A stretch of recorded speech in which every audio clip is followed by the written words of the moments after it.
Today's case takes us into the sterile world of London's most exclusive medical practice, where healing hands can become instruments of death. But before we dive into this surgical mystery, let me ask you this. What happens when doctors turn against each other, armed with knowledge that makes them far more dangerous than ordinary criminals? Keep that chilling thought in mind as we explore the surgeon's precise cut. My name is Inspector William Hartley, and in my 39 years of investigating London's most perplexing crimes, I've learned that some professions provide their practitioners with unique opportunities for both creation and destruction. They say that medicine is a noble profession, but I've discovered that when doctors turn against each other, they have access to knowledge that makes them far more dangerous than ordinary criminals. In November of 1925,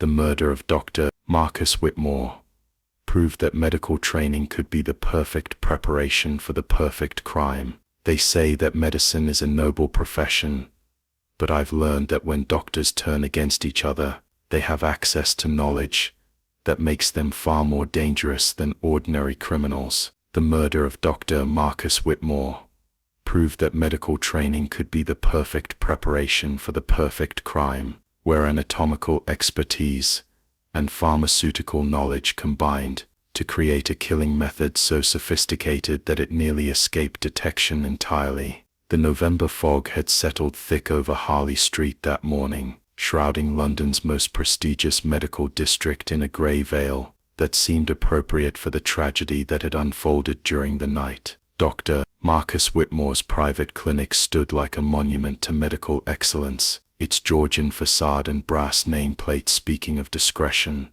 expertise, and the kind of exclusive care that only the wealthy could afford. I had been summoned there at dawn by Dr. Helena Morrison, the clinic's anesthesiologist, and the person who had discovered Whitmore's body in operating theatre 1. Her telephone call had been professionally calm, but underlaid with the kind of shock that comes from finding a colleague dead under circumstances that defied medical explanation. Dr. Whitmore had been found slumped over his surgical instruments, apparently having collapsed during what should have been a routine procedure. But Dr. Morrison's preliminary examination had revealed something that transformed a tragic medical emergency into a criminal investigation. The distinguished surgeon had been killed with his own scalpel wielded by someone who understood human anatomy with deadly precision. The clinic itself was a masterpiece of modern medical design,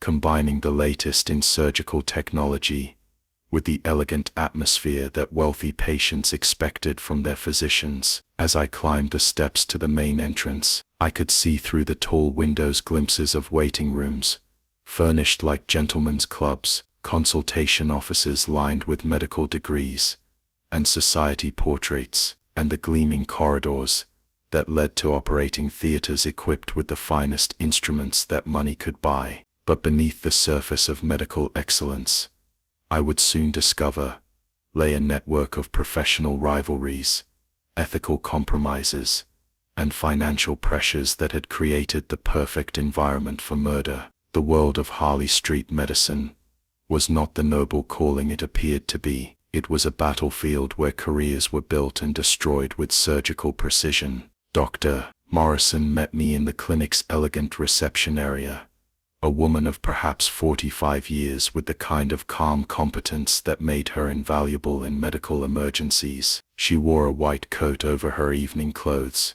suggesting that she had been called to the clinic unexpectedly during the night. "Inspector Hartley," she said, leading me through corridors lined with anatomical diagrams and medical certificates. "I must warn you that what you're about to see challenges everything we think we know about Dr. Whitmore's character and professional relationships. Tell me about the discovery," I said as we climbed a narrow staircase toward the operating theaters. "I received a telephone call at 3:30 this morning from the clinic's night watchman. He had found the lights still on in operating theater 1 and discovered Dr. Whitmore's body slumped over the surgical table. Was he performing surgery at that hour?" That's what makes this so puzzling, Inspector. Dr. Whitmore had no scheduled procedures after 6 o'clock yesterday evening. The operating theater should have been empty and secured for the night. An unauthorized surgery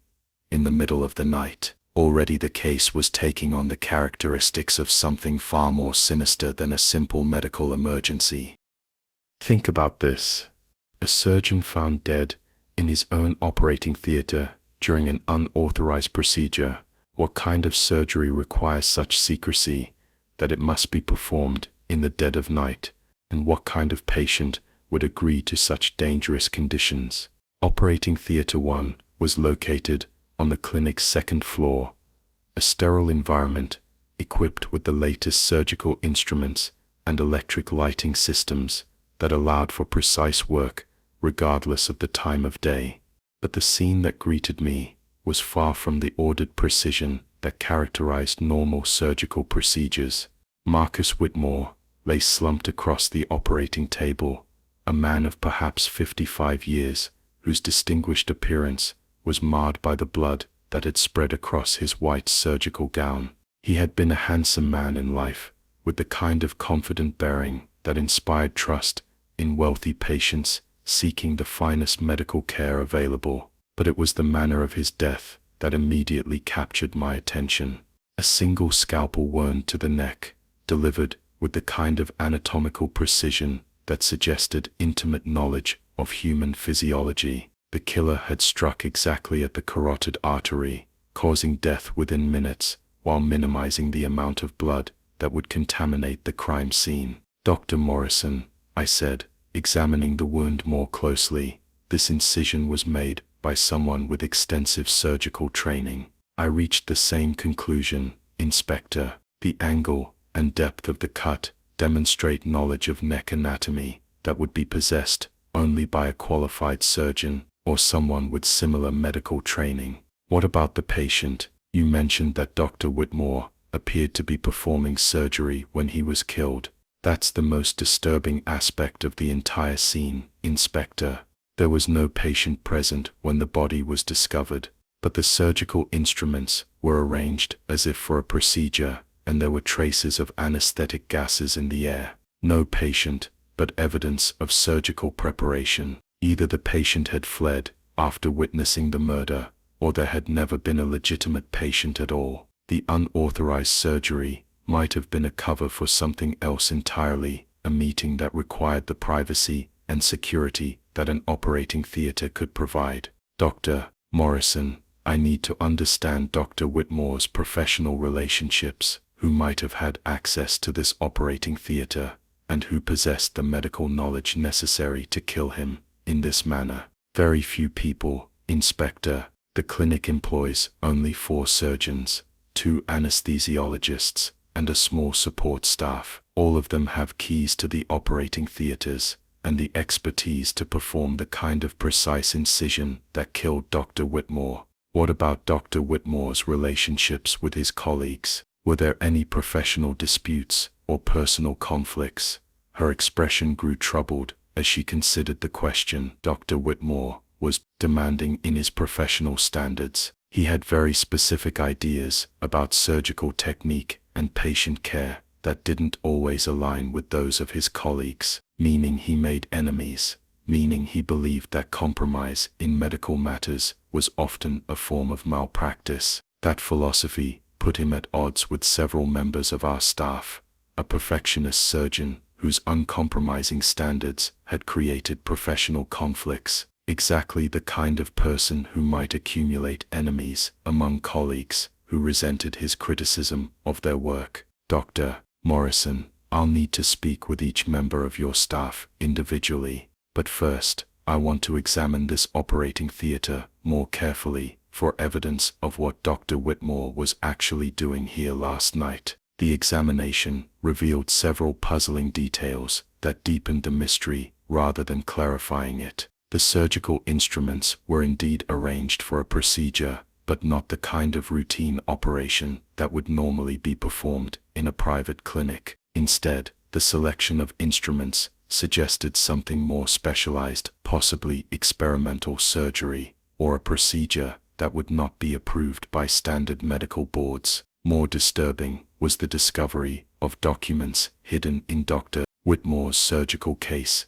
mitres, correspondence with pharmaceutical companies, research notes about experimental procedures, and what appeared to be payment records for medical services that were not part of the clinic's official practice. Dr. Morrison, I said, showing her the hidden documents, was Dr. Whitmore involved in any kind of experimental medical research? She examined the papers with growing alarm. These appear to be records of procedures that would not be legal under current medical regulations. Inspector, if Dr. Whitmore was performing unauthorized experiments, he would have been risking not only his medical license, but also criminal prosecution. The picture was becoming clearer. Dr. Whitmore had been using his clinic's facilities for unauthorized medical procedures, possibly involving experimental treatments or illegal surgical modifications. Such activities would provide powerful motives for murder, either from colleagues who wanted to stop him, or from competitors who wanted to eliminate his operation entirely. Consider this: a surgeon performing illegal procedures in his own clinic, using his medical expertise for activities that could destroy his career and freedom. What kind of surgery is so valuable that someone would risk everything to perform it, and who would be desperate enough to pay for such dangerous medical services? The investigation led me to examine the clinic's other staff members, each of whom possessed the medical knowledge and access necessary to commit the murder. But it was Dr. James Pemberton, the clinic's senior surgeon and Whitmore's longtime rival, who emerged as the most likely suspect. Dr. Pemberton was a man of perhaps 50 years, with the kind of polished appearance and confident manner that wealthy patients expected from their physicians. But beneath his professional facade, I detected signs of stress and resentment that suggested deeper problems than simple collegial disagreement. Dr. Pemberton, I said, settling into his consultation office, I need to ask you about your relationship with Dr. Whitmore and your whereabouts last night. Marcus was a brilliant surgeon, Inspector, but he was also dangerously reckless in his pursuit of medical innovation. I had serious concerns about some of his recent activities. What sort of activities? Experimental procedures that had not received proper approval from medical boards, surgical modifications that bordered on mutilation rather than healing. Marcus had become obsessed with pushing the boundaries of what medicine could accomplish, regardless of the ethical implications. And you objected to these activities. I objected to the risk they posed to our clinic's reputation and to the patients who might be harmed by his reckless experimentation. Medical innovation must be balanced with patient safety and ethical responsibility. Where were you between midnight and 4 o'clock this morning? At home, Inspector. I retired early after reviewing case files for today's surgeries. My housekeeper can verify that I was present throughout the night. But as I studied Dr. Pemberton's manner and responses, I noticed inconsistencies that suggested he was not being entirely truthful. His hands showed traces of what appeared to be surgical soap, despite his claim that he had not been in the clinic since yesterday evening. And his knowledge of Dr. Whitmore's unauthorized activities seemed more detailed than would be expected from a colleague who merely disapproved of them. Dr. Pemberton, these experimental procedures that Dr. Whitmore was performing, do you have specific knowledge of what they involved? His face tightened, and I could see him carefully considering his response.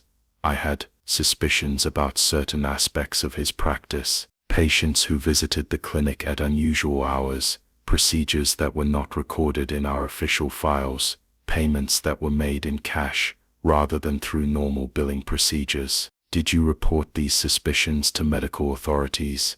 I was gathering evidence, Inspector. Medical accusations require substantial proof, and I wanted to ensure that any charges I brought would be supported by irrefutable documentation, gathering evidence, which suggested that Dr. Pemberton had been conducting his own investigation into Whitmore's activities. If he had discovered something particularly damaging, it might have provided both motive and justification for eliminating his colleague.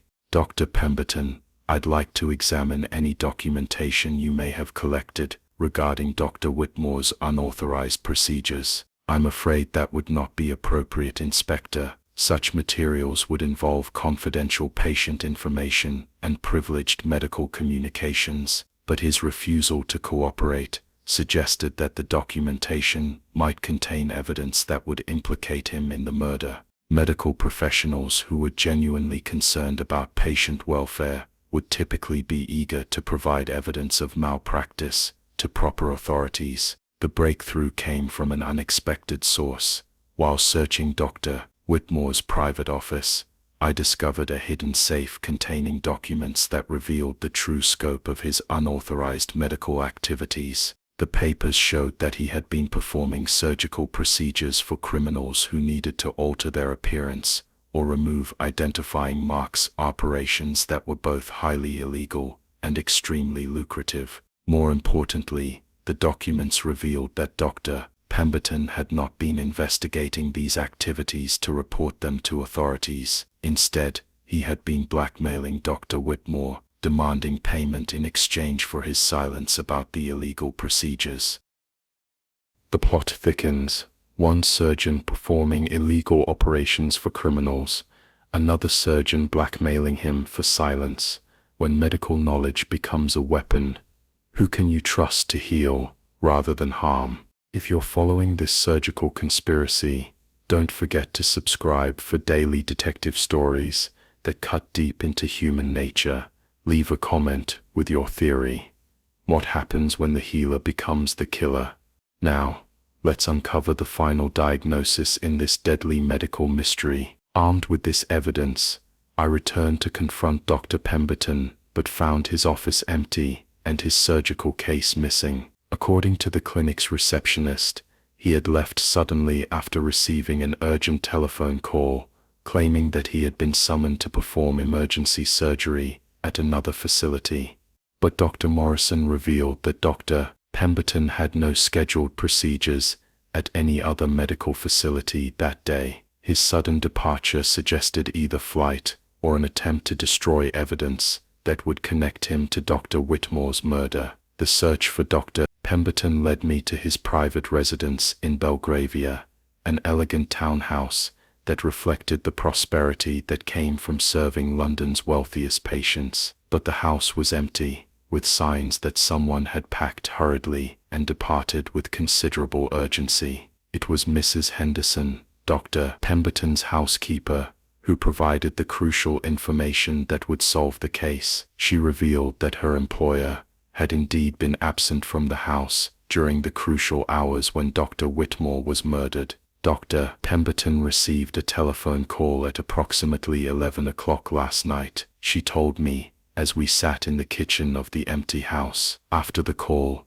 he dressed quickly and left, saying that he had been summoned to perform emergency surgery. Did he say where he was going? No, Inspector, but he took his complete surgical case and several medical texts that he usually consulted only when preparing for particularly complex procedures. Medical texts for emergency surgery, which suggested that Dr. Pemberton had been preparing for something more elaborate than a simple murder. The combination of his medical knowledge and his financial desperation had created the perfect conditions for an elaborate crime. But it was the discovery of Dr. Pemberton's medical case, abandoned in a cab near Victoria Station, that provided the final evidence needed to solve the case. Hidden among his surgical instruments was a scalpel that had been recently cleaned, but still showed microscopic traces of Dr. Whitmore's blood. More damning was a letter found in the case's hidden compartment,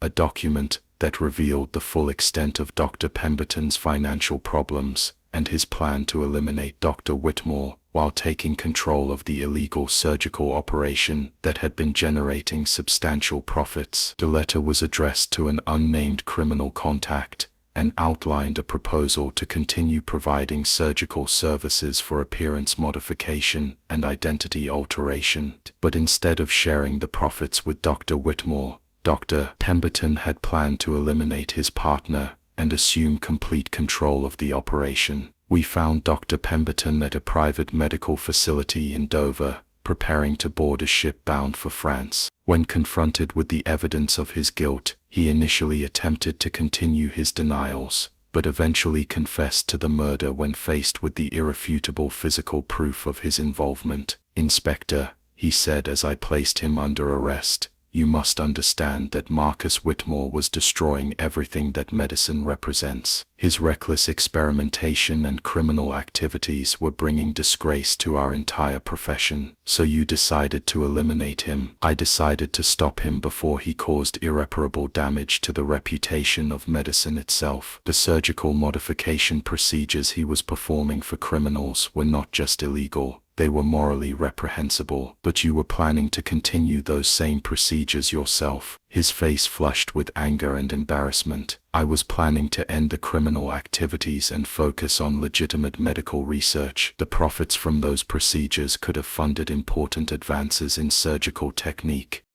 Third internal hook. Listen to this rationalization.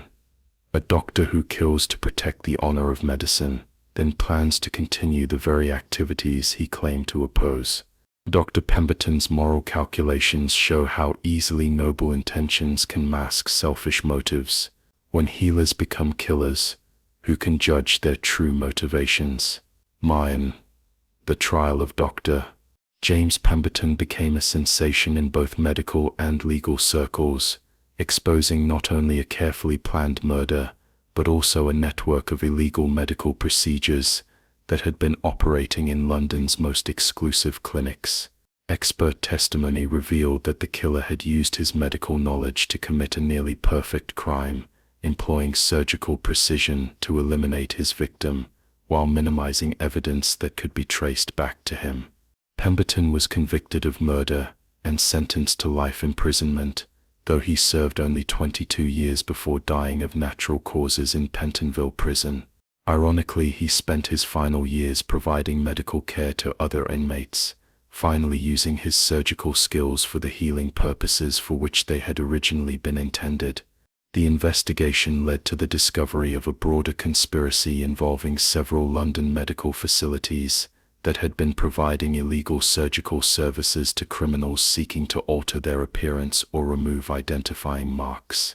Reform legislation was passed requiring stricter oversight of private medical practices and establishing severe penalties for physicians who used their skills for criminal purposes.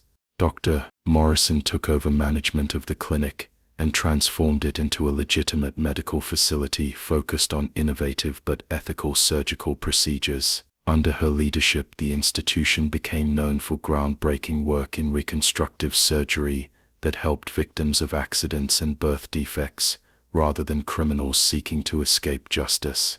The case also led to important changes in medical education, with new emphasis placed on ethical training and the moral responsibilities that come with surgical knowledge. Medical schools began requiring courses in professional ethics and established review boards to monitor the activities of their graduates. But perhaps the most significant outcome of the case was what it revealed about the relationship between specialized knowledge and moral responsibility. Dr. Pemberton's medical training had given him both the ability to heal and the power to kill with unprecedented precision. His choice to use that knowledge for criminal purposes demonstrated how easily professional expertise could be corrupted by personal greed and moral compromise. The case taught me important lessons about the nature of professional rivalry and the dangers that arise when competitive pressures override ethical considerations. Both Dr. Whitmore and Dr. Pemberton had possessed genuine medical skill and had begun their careers with intentions to help others. But the pursuit of wealth and professional advancement had gradually corrupted their moral compass until they were willing to use their healing knowledge for criminal purposes. Perhaps most troubling was the realization that the same qualities that made someone an excellent surgeon, confidence, and the ability to make life and death decisions under pressure, could also make them an extremely dangerous criminal. The steady hands that could save lives could just as easily take them, and the anatomical knowledge that enabled healing could be turned toward killing with devastating effectiveness. Consider this paradox. The qualities that make someone a great healer are often the same ones that make them a perfect killer. Precision, knowledge of anatomy, comfort with blood and death, all essential for surgery, all devastating when turned toward murder. How do we ensure that those who hold the power of life and death use it wisely? The case also highlighted the vulnerability of patients who sought medical care from practitioners willing to operate outside normal, ethical, and legal boundaries. The criminals who had paid for Dr. Whitmore's surgical services had been desperate enough to risk their lives with unauthorized procedures, but they had also enabled a system that ultimately led to murder. In the months following Dr. Pemberton's conviction, several former patients came forward to report suspicious procedures they had undergone at various London clinics. Their testimonies revealed a network of medical professionals who had been willing to compromise their ethical obligations in exchange for substantial financial rewards. The investigation of this broader conspiracy led to the prosecution of 6 additional physicians and the closure of 4 private medical facilities that had been operating outside legal guidelines. Reform legislation was passed, requiring stricter oversight of private medical practices and establishing severe penalties for physicians who used their skills for criminal purposes. But the case that had begun with a single murder in an operating theater had revealed something much larger and more disturbing: a systematic corruption of medical ethics that had been growing beneath the surface of London's most prestigious healthcare institutions. The investigation taught me that professional communities, no matter how prestigious or well-regulated, could develop their own criminal subcultures when financial incentives overwhelmed ethical constraints. The world of Harley Street medicine had appeared to be a bastion of respectability and healing, but beneath its polished surface lay opportunities for corruption that had proved irresistible to physicians who valued profit more than their professional obligations. Perhaps most importantly, the case demonstrated that the most dangerous criminals are often those who use legitimate professional skills for illegitimate purposes. Dr. Pemberton's medical training had made him far more dangerous than an ordinary killer, because it had given him both the knowledge to commit sophisticated crimes and the social respectability to avoid suspicion. The case changed how I approached investigations involving professional or academic communities. I learned to look more carefully for signs of ethical compromise and to recognize that expertise and education could be turned toward criminal purposes just as easily as legitimate ones. Most significantly, the case taught me that the most trusted members of society, doctors, teachers, lawyers, and others whose professions require special knowledge and social responsibility, could also be the most dangerous when they chose to abuse the trust that society had placed in them. Think about the people you trust most: your doctor, your lawyer, your children's teachers. They all possess specialized knowledge that could be turned toward harmful purposes if their moral compass fails. How do we maintain trust in essential professions while remaining vigilant against those who would abuse that trust? In the years since the case concluded, I've often reflected on the delicate balance between professional expertise and moral responsibility. The case of Dr. Pemberton showed how easily the pursuit of excellence could be corrupted into the pursuit of power and profit, and how the same knowledge that enabled healing could be turned toward destruction. The medical profession responded to the scandal with significant reforms, including stricter ethical training, enhanced oversight of private practices, and severe penalties for physicians who violated their professional obligations. But the fundamental challenge remained: how to ensure that those who possess the power to heal use that power responsibly. The case also highlighted the importance of maintaining strong ethical standards within professional communities, even when financial pressures and competitive rivalries created incentives for compromise. The gradual corruption of both Dr. Whitmore and Dr. Pemberton had begun with small ethical violations that seemed justified by circumstances, but had eventually escalated into serious criminal behavior. Perhaps most importantly, the case taught me that society's most trusted professionals could also be its most dangerous criminals when they chose to abuse the knowledge and authority that their positions provided. The combination of specialized skills, social respectability, and access to vulnerable populations made corrupt professionals uniquely dangerous to public safety. The investigation changed how medical facilities throughout London approached security and oversight, with new protocols established for monitoring after-hours activities and reviewing unusual procedures. But the broader lesson was that professional excellence without ethical grounding could become a tool for exploitation and harm. The case of the surgeon's precise cut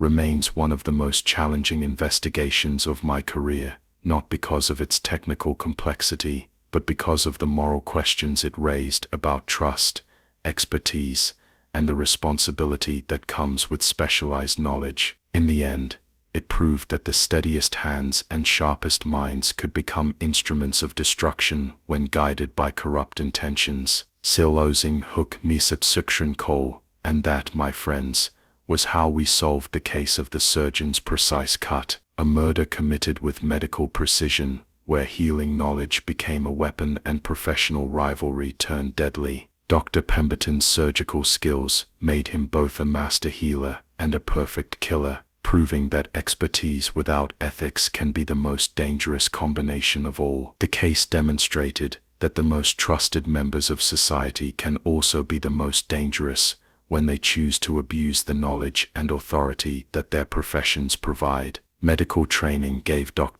Pemberton the ability to kill with unprecedented precision, but it also provided the social respectability that nearly allowed him to escape justice. What did you think of today's medical mystery? Did you suspect that the rivalry between the two surgeons would lead to murder? Could you have identified the signs of ethical corruption that turned healers into criminals? Let me know in the comments below. I always enjoy hearing your thoughts about the complex relationship between professional expertise and moral responsibility. Most importantly, what did this case teach you about trust and expertise? How do we maintain confidence in essential professions while remaining vigilant against those who would abuse our trust? These are questions that extend far beyond criminal investigation, touching on fundamental issues of how society regulates and oversees its most important institutions. Don't forget to subscribe to Detective Stories audiobooks for a new mystery every single day. Tomorrow we'll be investigating our final case in this series, a legal thriller that takes us into the chambers of Lincoln's Inn, where a solicitor's final will becomes the key to solving a conspiracy that reaches into the highest levels of British society. Until then, remember that those who heal can also harm, and that the steadiest hands often hide the most dangerous secrets. In the world of medicine, as in criminal investigation, precision can be used for both salvation and destruction. The difference lies in the moral character of the person wielding that precision. This has been Detective Stories audiobooks, where every mystery teaches us something new about human nature, professional responsibility, and the thin line between healing and harm. Subscribe, and I'll see you tomorrow for our final case, where legal expertise becomes the weapon in a conspiracy that threatens to topple one of Britain's oldest institutions. Remember, trust, but verify. Even those who have sworn to do no harm sometimes choose to do great harm indeed.